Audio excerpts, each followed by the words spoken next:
Hello everyone and welcome back to TowerGate. It is day 336 of TowerGate, Thursday, February the 8th, 2018. Thank you so much for tuning in. So much to get to today. I doubt we'll get to it all, but I'll give it my best shot. Have to talk fast. Yeah, we had quite a few new revelations today from the latest release of text messages between Peter's been stroking us and the loose Lisa Page. And so we're going to cover, I guess, 4 or 5 of the major revelations from that, as well as do some follow-up on some other things regarding some comments and things and such. So let's get to it. Okay, in the last 24 hours or so, something that we learned from the Grassley release, this just absolutely blows my mind and should blow all of your minds, is that we now know that the surveillance warrants and things that were taken out on Trump were not just done while he was the candidate, while he was president-elect, but we now know that 2 of the FISA warrants, one signed by the dishonorable James Comey and the other signed by Rod Rodenstein, these 2 FISA warrants were taken out after Trump was president. In fact, the last one signed by Rodenstein was taken 5 months after Trump was president. To me, this is mind-boggling because we had all these hearings. We have Rodenstein sitting there appointing a special prosecutor, never telling any of us, even though he went through the committee hearings and everything, and I guess no one thought to ask him about any current activities going on, but the whole time knowing good and well that he himself had signed off on a FISA warrant to surveil Carter Page, which means everyone that Carter Page is talking to, which would be people on Trump's team. And then once you get people on Trump's team, you get to get Trump. I went through a video about 3 or 4 months ago where I explained how this intelligence gathering works. It's done at like 5 or 6, 7 different levels. In other words, when the NSA gets a FISA warrant on you, they get to listen to everyone that you talked to, everyone that you talked to, everyone that you talked to, everyone that you talked to, and everyone that you talked to. You see, that's the system that William Binney designed, and he's explained it many times. So we now know that Trump was surveilled 2 times, or FISA warrants were taken out 2 times after he was president, including the most recent one, which was one that was taken out 5 months after Trump was president. They were still conducting the intelligence operation, and as I said in yesterday's video, according to Glenn Simpson, he's still continuing the Trump-Russia investigation, and he's got a paying client. And when Jim Hoft called to find out about that second dossier, the FBI, person there at the FBI for public relations, told him they couldn't comment because it's still part of an ongoing investigation. So what this shows you is that the deep state has never stopped. They're continuing. They are continuing as we speak, despite the fact that Trump's been president for over a year. Excuse me. For over a year, he's been president, and they've never stopped the Trump-Russia investigation. Never. It's still going on as we speak. Hard to believe, isn't it? That's the truth. Absolutely amazing.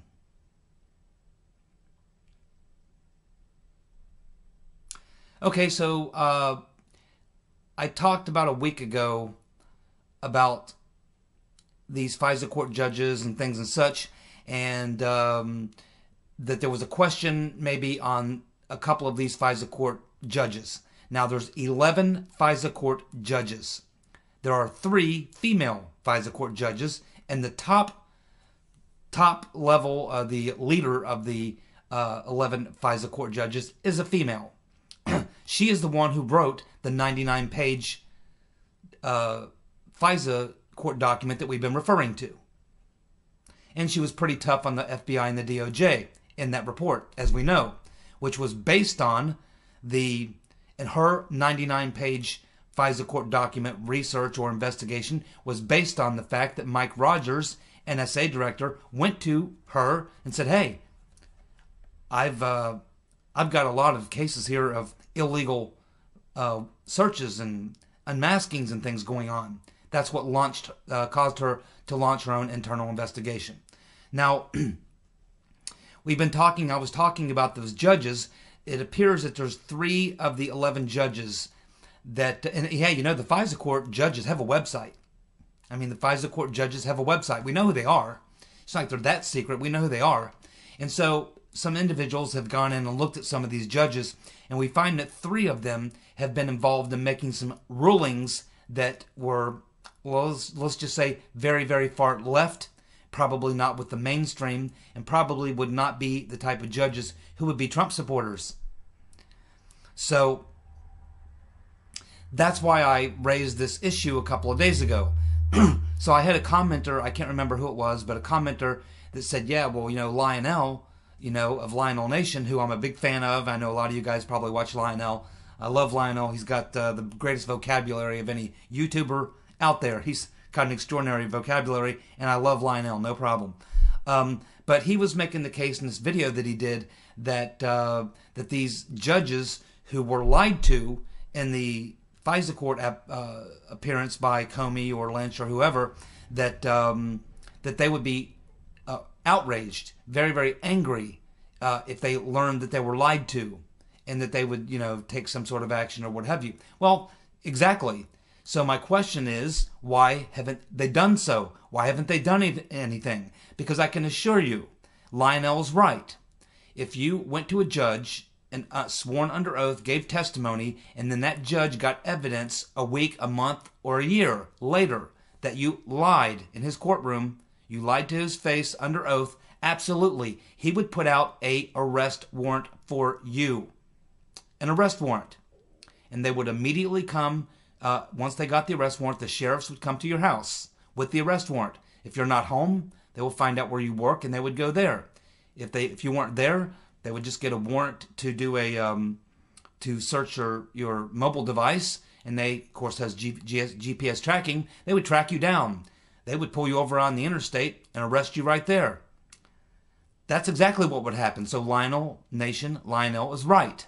That's exactly what would happen. So the question is, why hasn't it happened? Look at all the lies that were told to these FISA court judges. We understand there were 4 involved in those FISA requests.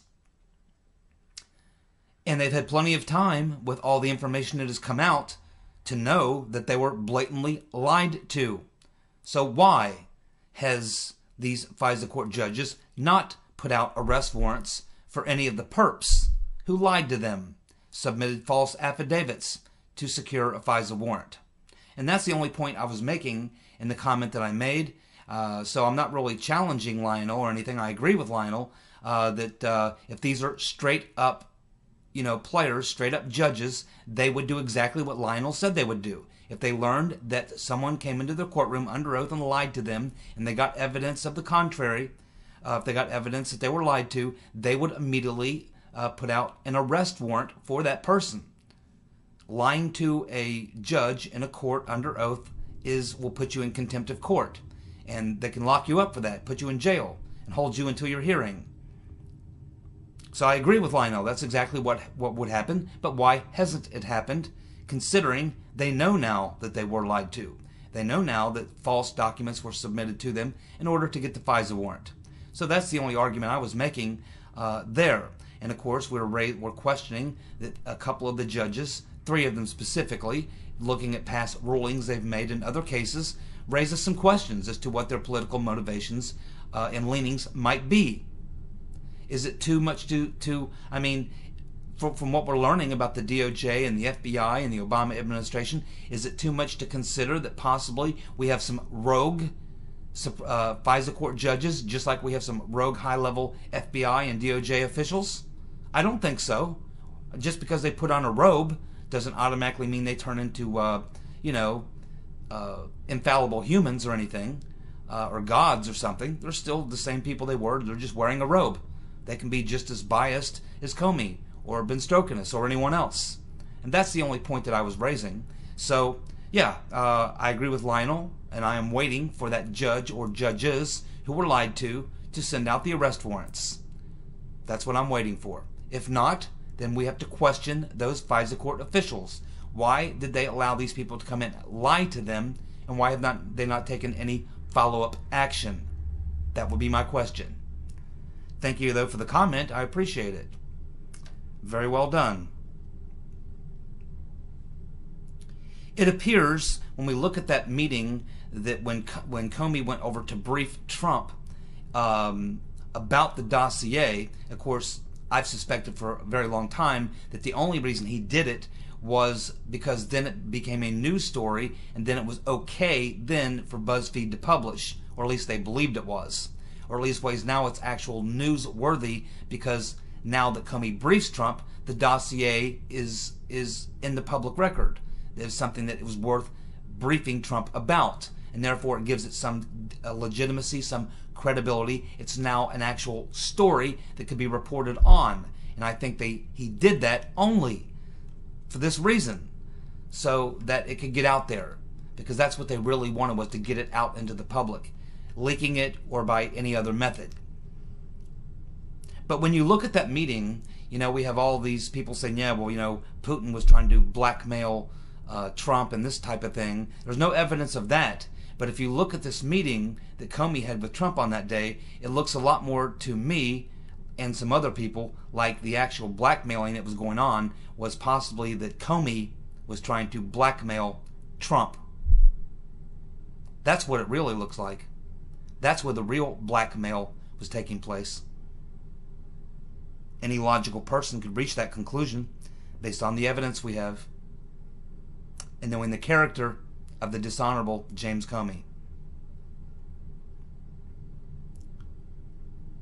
So I hope you all had a chance to click on that link yesterday and watch H.A. Goodman and listen to that prank phone call with the bug-eyed fool Adam Schiff being pranked by those Russian shock jocks.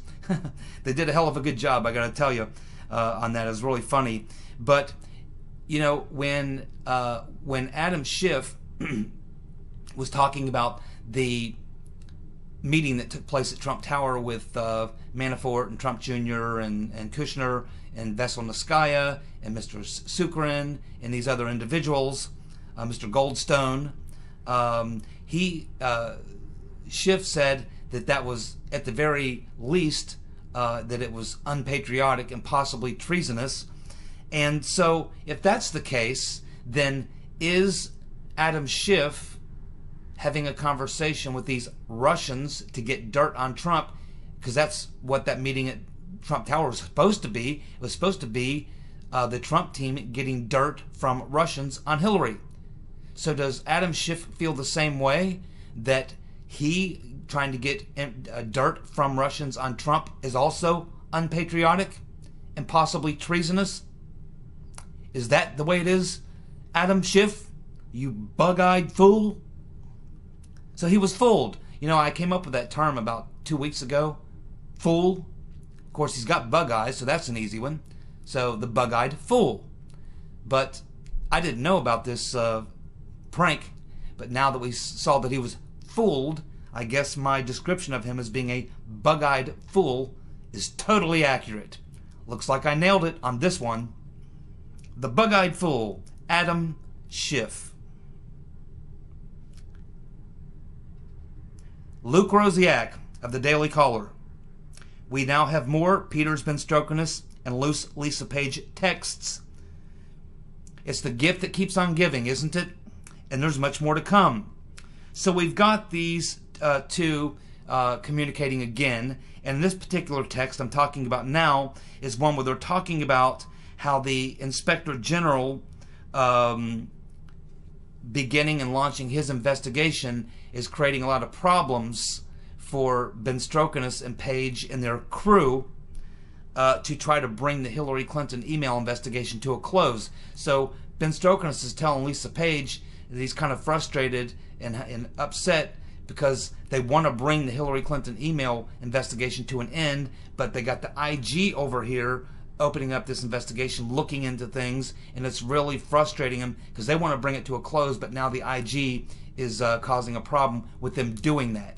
So again, it just shows how deep the meddling was, and it also shows how they were trying to fix it for the rotten reverend. And it also gives you some insight as to how they feel about the IG. We also have in those texts, we have Peter's been stroking us, calling people from Virginia who didn't vote for McCabe's wife in that election hillbillies. He, of course, lambasts Russians, Ukrainians, calls them bigots, insults. He launches insults at multiple countries, including Romania and Italy, talking about Romanians and Italians. So they're going off on Romanians, Italians, Russians, Ukrainians, and it's all a bunch of bigoted speech between Ben Strokinus and Lisa Page, which just shows you, how bigoted and uppity that these two were. I mean, I'm sure they think I'm a hillbilly. Obviously, I am a hillbilly. Yeah. Yes, and a bunch of hillbillies on this that visit this YouTube channel as well, and that's okay. Okay, I'm a pretty well educated hillbilly. How about that? Okay, let's see here. Cody Shearer, we now know. We had learned that he peddled this dossier to Christopher Steele, which Christopher Steele gave to the FBI, and so they believe that this type of trying to peddle this information was somewhere around October of 2016 with Cody Shearer. But we now have new evidence coming to light that Cody Shearer was actually trying to peddle this type of dirt on Trump as early as late July and August of 2016, 3 months before previously known. And something tells me we're going to find out that Shearer was involved even long before that. And that's why Charles Grassley's letter mentioned that he wants everything they've got on any conversations with Cody Shearer between the Clinton campaign, the DOJ, the FBI, anything to do with Cody Shearer going back, I don't know how far, but certainly before August of 2016. That's why Grassley is so interested. He knows something we don't know right now about Cody Shearer, and I'm not sure if this was leaked from the Judicial Committee or what, but we now have some new information that Cody Shearer was peddling that dirt, trying to peddle that stuff several months before he made contact with Christopher Steele, who then passed it on to the FBI. And we now know the exact order of the chain between Shearer and Steele. It appears that the chain was Shearer to Blumenthal to Jonathan Weiner to Christopher Steele. That was the links that it took. Cody Shearer gave the so-called dossier to Blumenthal, who passed it to Jonathan Weiner, who then gave it to Christopher Steele. There's your linkage there. Now, Shearer was asked back in 2016, after the election, I'm not sure, it would have been sometime November, December, he was asked about his association or having anything to do with the dossier, and he flatly denied having anything to do with the dossier or the anti-Trump Russia stuff at all. He flatly denied it. Uh-oh. Of course, he wasn't under oath, and he wasn't, he was talking to a journalist or whatever, not talking to a, not in front of a committee or under oath or anything like that. But I think that we obviously know he was lying, so he's probably going to be called to testify, and I assume that they'll try to get to the bottom of when he actually was involved in this stuff, because he was, and when it started. Because his previous claim now has been pretty much debunked. He said he had nothing to do with the dossier. We know he did. We also have this bombshell text that reveals that, quote, Obama wanted to know everything about the investigations. That's coming directly from, again, the text from Peter Ben Strokinus, where he's texting Lisa Page, and he's basically saying that Obama wanted them to put together a report, and he wanted to know everything about the investigations, which makes him a liar, because he went on TV and he was asked about it several times, and Obama said, oh, no, we have nothing to do with that. We don't get involved in that. We purposely avoid that. No, we would never get involved in the investigations. He was involved up to his eyeballs, knew everything that was going on, and according to Peter Ben Strokenes, wanted a full report on everything that was going on with those investigations. This thing has largely avoided Obama at this point, but it's not going to go on for much longer. Obama is going to get sucked into this because the Long Mac Daddy is up to his eyeballs in every bit of it and was a major, major player in every bit of it. That's why I said yesterday, as I've said previously, they need to get those presidential daily briefings. Now, hopefully they'll declassify them and we can all read them, but I doubt they'll do that. But certainly the Senate Intel Committee, the Senate Judiciary Committee, the Oversight Committee, they can get access to those presidential daily briefings. If they will get Obama's presidential daily briefings, I promise you a lot of questions that we have will be answered. A lot of open things that are still kind of floating out there, they're not quite proven, will be proven. Get those presidential daily briefings, Mr. Nunes, Mr. Grassley. Get them. They'll answer a lot of your questions.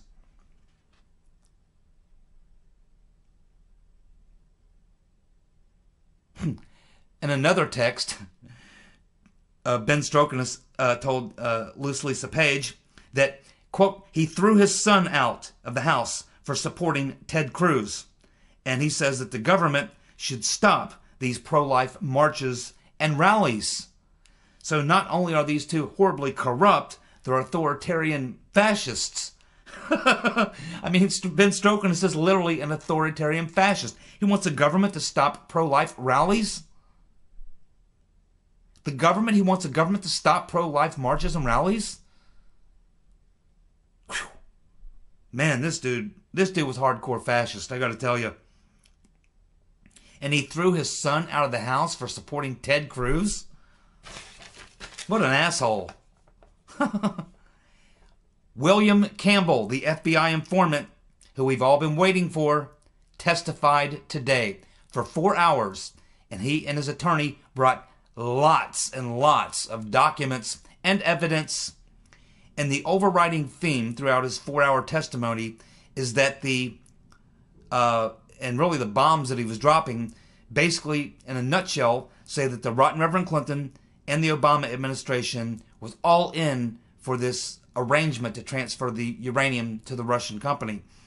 And he has evidence, lots of evidence, of Russians bragging about the fact that the rotten Reverend Clinton was going to push the deal through. And she did. I mean, he's got the goods, my friends. Now, he's been through 35 chemotherapy cancer treatments. The reason why it's taken for him so long to do this was because he went through all these, procedures with his cancer, and he thought he would be getting better, and he was going to come and testify at the end of the year, but then he had a relapse, his cancer came back, then they had to go back and redo a bunch more chemotherapy, and quite honestly, it doesn't look good for Mr. Campbell. He may not make it very much longer. So it was very difficult for him to even be there today. But he realizes that his days may be numbered, and I think he wanted to get his story out there and his evidence out there. We know there's already been one attempt on his life. So he did appear today. He testified to 3 committees, as well as there was some administration officials there as well from 3 different departments of the administration. They heard everything he said, 4 hours worth, and they got all his documents and all his evidence. And basically the overlying theme to it is that the rotten Reverend Clinton, the Obama administration were all part of this, and that he's got hardcore evidence, facts that prove that the Russians, that this was all a rigged deal, and that the Russians are bragging about the fact that it's a deal, that the rotten Reverend Clinton was going to push the deal through. They took care of her and Slick Willie and the Clinton Foundation, and they were going to take care of it on their end. That's what we learned, or we're going to learn. So John Solomon at thehill.com has written an article on that. If you want to go read it, just go to thehill.com and you'll see there John Solomon. Click on the link and read the article. It's absolutely mind-boggling, and there'll be more great fallout to come once the Congress and the committees looking into this have time to digest what they got today from Mr. Campbell. So there you go. Mr. Campbell has testified, and it's unbelievable from what we're hearing.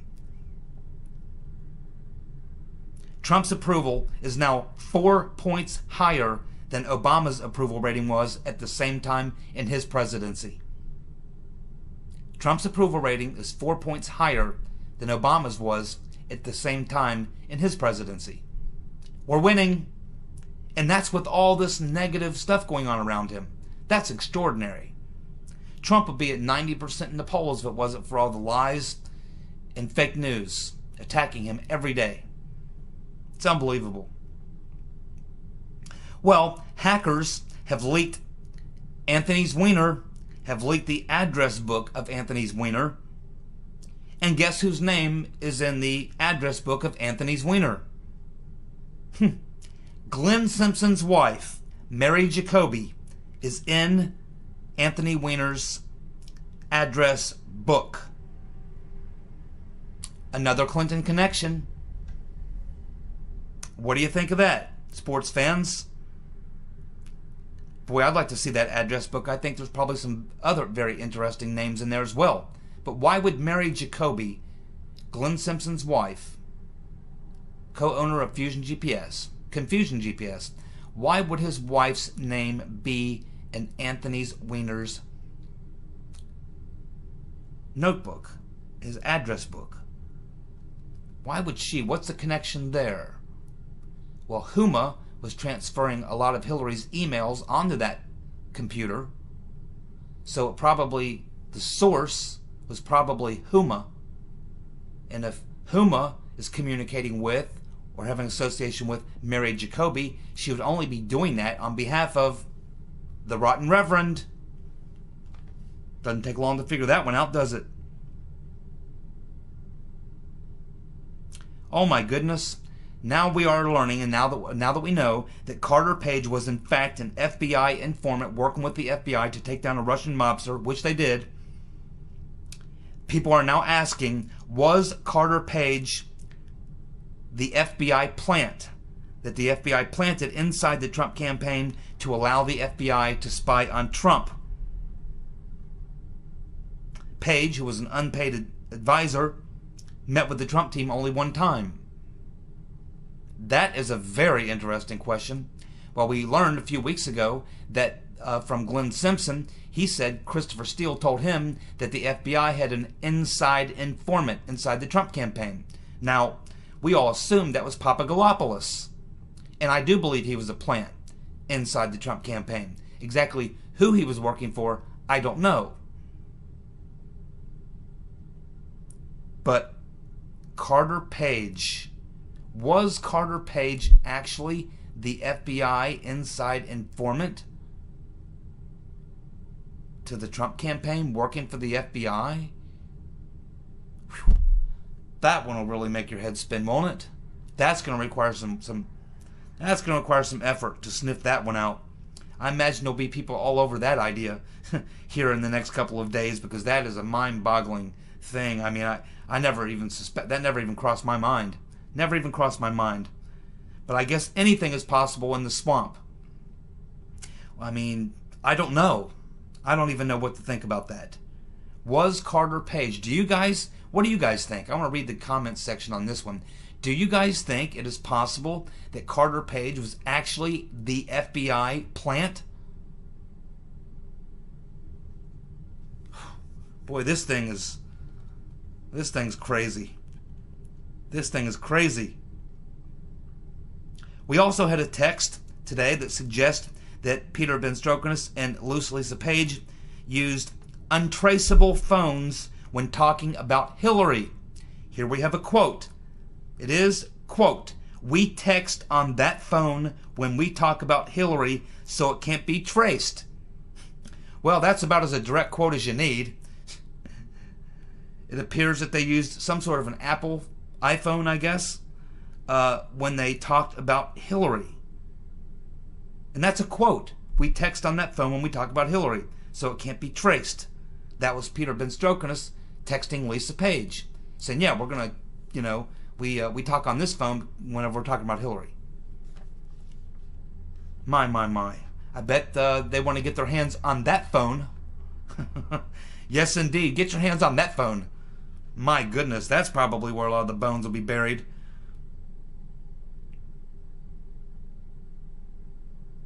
We also have another text where Peter Ben Strokenus on election day. On election day, Peter Ben Strokenus texted Loose Lisa Page and said, quote, "But all the president's men need to brush up on Watergate." Of course, the president's men was the documentary film or movie or what have you that outlined the Watergate scandal, which starred Robert Redford and what's his name? You know who I'm talking about. Little Jewish guy who's accused of being another one of the Hollywood philanderers and abusers and things and such. Let's see. So yeah, I mean, yeah, you might want to brush up on Watergate. That's interesting. We also have the last text sent by Lisa Page to Peter Ben Strokenus, and there's two ways you could look at this. The text says, just a very short text, quote, "Don't ever text me again." Now, I've been through a few relationships in my life.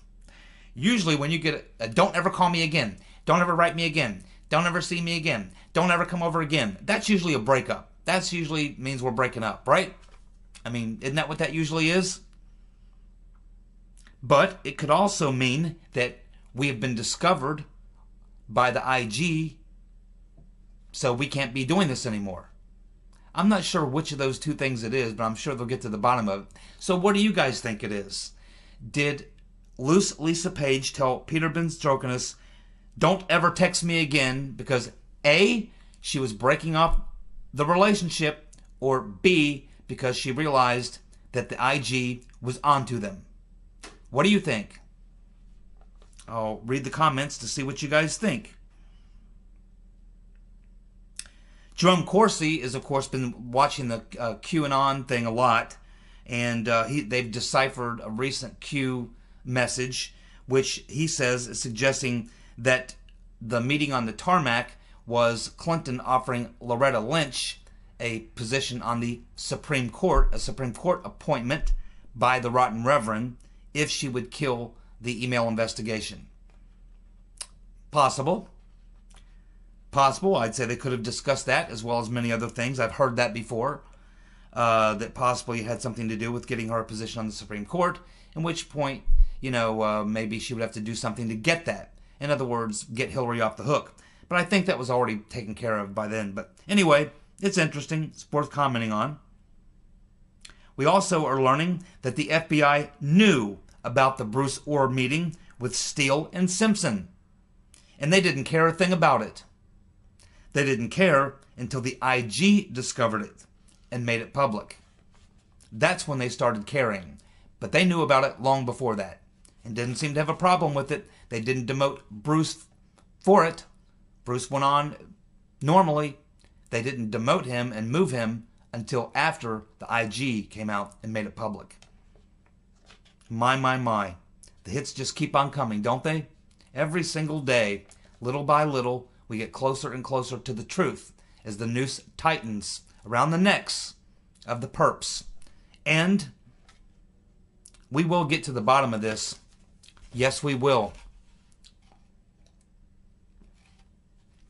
And when we do, that entire corrupt administration, the most corrupt in history, Long Mac Daddy Barack Obama, the Rotten Reverend and her crooked peckered rapist husband, that whole damn crew and his administration, the top level, the DOJ, the FBI, the DOJ, NSD, Simpson, Steele, the whole group of them, treasonous traitors, lawbreakers, felons, and very, very bad people. They should be tried, convicted. They should be castrated, stretched, and quartered, and then hanged. As I said, Mr. President, give me a call. I've got a couple well-sharpened number 2 pencils and a pretty good left arm. Give me a call. You guys have a good night. I'll see you tomorrow night. Take care. Bye.